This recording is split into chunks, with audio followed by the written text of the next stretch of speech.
受一个人所使，对抗我赵国10万军队。来者何人？墨者可离。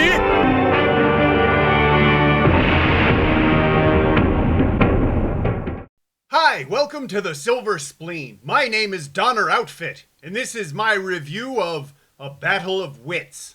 2006's A Battle of Wits was written, produced, and directed by Jacob Chung. Can one man wield so much power wisely? He directed the 1992 classic Cageman, so I'd say yes. Then again, he also directed 2014's The White-Haired Witch of Lunar Kingdom, so I'd have to say no. Somewhere between those two films and those two answers lies A Battle of Wits. The army of the Zhao nation is on its way to invade the Yan nation. The city of Liang is right between the two of them, and the Zhao army naturally expects Liang to tremble before the might of their military hugeness. But wait, who's that lone figure walking across the front lawn? Andy Lau plays St. Francis of Assisi. I'm joking, of course. He plays Ge Li, a tactician who practices Moism. What's the idea? No, not that Mo. This Mo. He's arrived in Liang to organize the defense of the city. How can this city protect the people if they're too big to even fit in it? With the help of the soldiers of Liang, also known as the Gobi Desert Rats, Ge Li's military prowess turns out to be too much for the Zhao army. Are you giving me a shillelagh, or are you just happy to see me? And together they save the city of Liang. They can take our lives, but they'll never take our do-rags. But it turns out that the Zhao army is the least of his troubles. Suddenly, the city of Liang comes under attack from the 10th Panzer Division.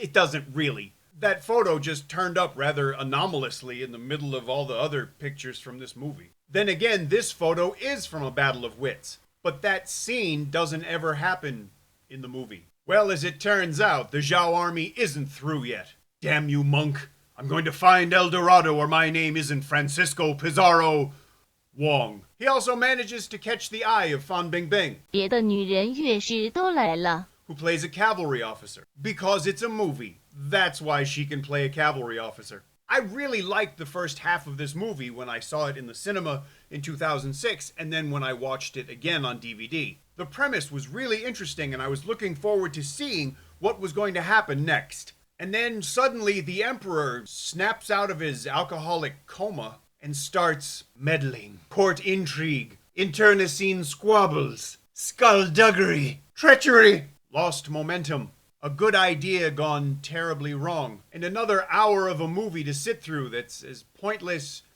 as it is disappointing. Or should I say its only point is to be disappointed? Never mind. If the assassins in 99% of Chinese movies are so good and so skillful, why are the ones in A Battle of Wits so bad? They're the real Moists. Now listen, Grapehead. I'll explain it so even you can understand it. They're as skillful and as successful as the Three Stooges. Hey, Moo! Hey, Larry! Where are you? Why does the prince always walk around looking so wide-eyed? According to the subtitles, Fan Bingbing's character has been muted, but she doesn't look like she's had any kind of operation. There's no blood. And besides, even if they cut out her tongue and her vocal cords, all without leaving any marks, she could clap her hands or whistle, but she doesn't. How come night and day switch so quickly in this movie? Were they really running half the night and then most of the next day? Because that's the way it seemed. Do emperors really schedule executions for the middle of the night? Or is that just so the script gets to use the dawn as a dramatic backdrop? Why do so many Chinese military leaders stop everything so that the two opposing generals can play a board game in front of both of their armies? Oh, excuse me. I really wanted to like A Battle of Wits when I heard about it, and for the first half of the movie I really enjoyed it, and then it just falls apart. And it's not a question of me not understanding Mandarin or me not being familiar with the story. It's not a question of me not being Chinese. It's a question of this movie just not making any sense. So it would be hard for me to recommend that you watch it. But I would recommend that if you do decide to watch it, you pay some money for the privilege. This movie is available on DVD very cheaply. If you look in the description, there's a link where you could buy this movie. That's better than stealing, because stealing is wrong. And remember, just because it's on YouTube doesn't mean it's legal. And that includes me, because right now, I'm not wearing pants. If you enjoyed this review, please let me know. If you didn't enjoy the review, let me know. And if you enjoy the channel, please subscribe. Thank you very much for watching.